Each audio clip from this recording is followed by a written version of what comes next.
हर हर महादेव दोस्तों। आज मैं आपके सामने ओमकारेश्वर ज्योतिर्लिंग की कथा लेकर आई हूँ। आप सभी से ध्यानपूर्वक सुने। नर्मदा नदी के पवित्र तट पर स्थित ओमकारेश्वर ज्योतिर्लिंग भगवान शिव के 12 ज्योतिर्लिंगों में चौथा ज्योतिर्लिंग माना जाता है। यह स्थान मध्य प्रदेश के खंडवा जिले में स्थित है। यहाँ बहने वाली नर्मदा नदी द्वीप को ओम के आकार में बनाती है, इसलिए इस स्थान को ओमकारेश्वर कहा जाता है। ओम स्वयं भगवान शिव और ब्रह्मांड की दिव्य ध्वनि का प्रतीक माना जाता है। इस ज्योतिर्लिंग की कथा अत्यंत रहस्यमयी, दिव्य और भक्ति भाव से भरी हुई है। बहुत समय पहले की बात है कि पृथ्वी पर धर्म और अधर्म के बीच संघर्ष चलता रहता था। देवता और ऋषि मुनि भगवान शिव की आराधना करके संसार की रक्षा की प्रार्थना करते थे। उसी समय विंध्याचल पर्वत को अपने सामर्थ्य और विशालता पर बहुत अभिमान हो गया था। विंध्य पर्वत ने देखा कि सभी लोग मेरु पर्वत की महानता का गुणगान करते हैं। देवता भी मेरु पर्वत को श्रेष्ठ मानते थे। यह देखकर विंध्य पर्वत के मन में ईर्ष्या उत्पन्न हुई। उसने सोचा कि मैं भी उतना ही महान और शक्तिशाली बनूंगा जितना कि मेरु पर्वत है। मुझे भी संसार में सर्वोच्च सम्मान मिलना चाहिए। अहंकार धीरे धीरे विंध्य पर्वत के भीतर बढ़ने लगा। उसने निश्चय किया कि वह एक ऐसी तपस्या करेगा जिससे भगवान शिव प्रसन्न होकर उसे अपार शक्ति प्रदान करें। विंध्याचल पर्वत नर्मदा नदी के तट पर पहुंचा। वहां का वातावरण अत्यंत शांत और पवित्र था। उसने भगवान शिव का ध्यान करना आरंभ किया। विंध्य पर्वत ने मिट्टी से शिवलिंग बनाकर उसकी पूजा शुरू की। वह दिन रात ओम नमः शिवाय मंत्र का जाप करता था। कई वर्षों तक उसने कठोर तपस्या की।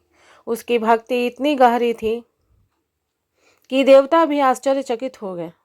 चारों ओर शिव नाम की ध्वनि गूंजने लगी।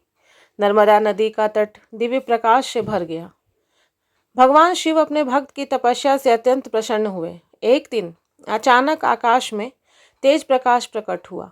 वातावरण सुगंधित हो गया। देवताओं ने पुष्प वर्षा करनी शुरू कर दी। तभी भगवान शिव प्रकट हुए।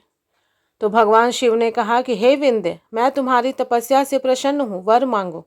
विंध्य पर्वत अत्यंत प्रसन्न हुआ। उसने हाथ जोड़कर कहा कि हे महादेव, मुझे ऐसी शक्ति और बुद्धि दीजिए जिससे मैं संसार में सबसे महान बन सकूं। भगवान शिव ने उसे वरदान दे दिया, लेकिन साथ ही चेतावनी भी दे दी कि हे विंध्य, शक्ति का उपयोग सदैव धर्म और विनम्रता के साथ करना। अहंकार विनाश का कारण बनता है। भगवान शिव से वरदान प्राप्त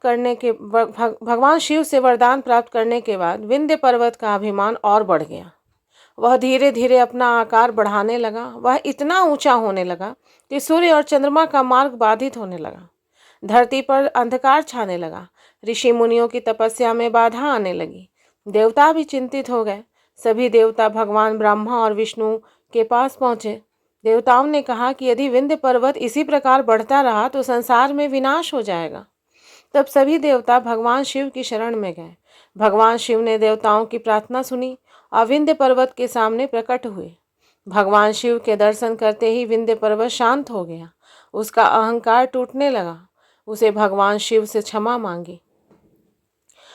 भगवान शिव विंध्य पर्वत की भक्ति और पश्चाताप से प्रसन्न हुए। देवताओं और ऋषियों ने प्रार्थना की कि हे महादेव, आप इसी स्थान पर सदैव निवास करें ताकि संसार के लोग आपकी पूजा करके कल्याण प्राप्त कर सकें।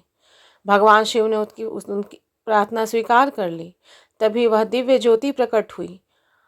वह ज्योतिर्लिंग के रूप में स्थापित हो गई। इस प्रकार भगवान शिव ओमकारेश्वर नाम से प्रसिद्ध हो गए। कहा जाता है कि उसी समय 2 शिवलिंग प्रकट हुए, ओमकारेश्वर और ममलेश्वर। दोनों शिवलिंगों की पूजा का विशेष महत्व माना जाता है। ओम आकार का रहस्य है। नर्मदा नदी जिस द्वीप को चारों ओर से घेरती है, उसका आकार ओम जैसा दिखाई देता है। हिंदू धर्म में ओम को सबसे पवित्र माना गया है। यह ब्रह्मांड की उत्पत्ति और शिव का प्रतीक है। इसी कारण यह स्थान अत्यंत चमत्कारी और पवित्र माना जाता है। ऐसा कहा जाता है कि यहाँ श्रद्धा से पूजा करने पर व्यक्ति के पाप नष्ट हो जाते हैं और जीवन में सुख शांति आती है। ओमकारेश्वर से जुड़ी एक और प्रसिद्ध कथा राजा मानधाता की भी है। प्राचीन समय में इक्ष्वाकु वंश के राजा मानधाता बहुत महान और धर्मात्मा राजा थे। वे भगवान शिव के परम भक्त थे। उन्होंने नर्मदा तट पर कठोर तपस्या की। उनकी भक्ति से प्रसन्न होकर भगवान शिव ने उन्हें दर्शन दिए और आशीर्वाद प्रदान किया। कहा जाता है कि राजा मानधाता ने इस क्षेत्र को और भी पवित्र बनाया। उनके नाम पर ही इस द्वीप को मानधाता द्वीप भी कहा जाता है। कुछ कथाओं में यह भी वर्णन मिलता है कि विंध्य पर्वत के अहंकार का कारण नारद मुनि बने थे। नारद जी विंध्य पर्वत से कहा कि तुम विशाल हो लेकिन मेरा मेरू पर्वत से छोटे हो। यह सुनकर विंध्य पर्वत के मन में प्रतिस्पर्धा उत्पन्न हुई और उसने तपस्या आरंभ की। इस कथा से यह शिक्षा मिलती है कि अहंकार मनुष्य को गलत मार्ग पर ले जा सकता है। आज ओमकारेश्वर मंदिर लाखों श्रद्धालुओं की आस्था का केंद्र है। यहाँ देश विदेश से भक्त भगवान शिव के दर्शन करने आते हैं। माना जाता है कि यहाँ दर्शन करने से मोक्ष की प्राप्ति होती है। नर्मदा स्नान करने से पाप नष्ट होते हैं। सच्चे मन से प्रार्थना करने पर भगवान शिव भक्तों को सभी मनोकामनाओं की पूर्ति करते हैं। भगवान श्रावण मास और महाशिवरात्रि के समय यहाँ विशेष उत्सव मनाया जाता है। मंदिर में घंटियों की ध्वनि, हर हर महादेव के जयकारे और नर्मदा नदी की पवित्र लहरें वातावरण को दिव्य बना देती हैं। ओमकारेश्वर ज्योतिर्लिंग की कथा हमें कई महत्वपूर्ण शिक्षाएं भी देती हैं। पहला है कि अहंकार विनाश का कारण है। विंध्य पर्वत का अभिमान ही था कि उसके कष्ट का कारण बना। सच्ची भक्ति से भगवान प्रसन्न होते हैं। कठोर तपस्या और श्रद्धा से भगवान शिव स्वयं प्रकट हुए। शक्ति का उपयोग विनम्रता से करना चाहिए। भगवान शिव ने विंध्य पर्वत को यही शिक्षा दी थी। पश्चाताप से मुक्ति मिलती है। जब विंध्य पर्वत ने अपनी गलती स्वीकार की तब भगवान शिव ने उसे क्षमा कर दिया।